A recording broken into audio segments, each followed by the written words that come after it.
Assalamu alaikum. Menim suram bar ele. Haberlikке işke kireyin dedim ele. Aybay kızıp kaldım. Çuvağa aytkan eken eger üçüncü adam payda tutsa, bul iş bizneste aram bolat dep. Arganda charja aytjatып, bирок men болгон жазганын сурап атам. Түшкөн түшүмдөн гана 5% бөлүнүп берилет экен. Мисалы, ушуга иштесем болобуз, жооп берип коюңузчу сураныш дептир. Негизи мындай уланып бирөө аркылуу бирөө пайда көрө бере турган болсо, уланып пирамида деп коет го бүгүнкү тил менен түшүндүргөндө. Булар болбойт. Арам болот. Баягы сетовой деп коет го, сетовой маркет деп.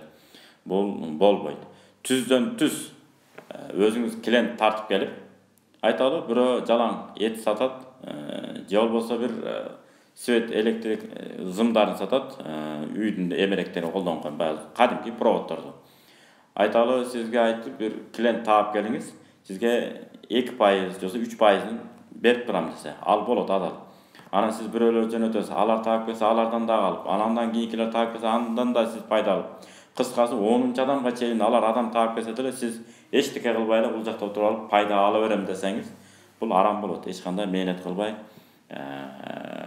баягы шарият койгон талаптын негизинде болбогондуктан.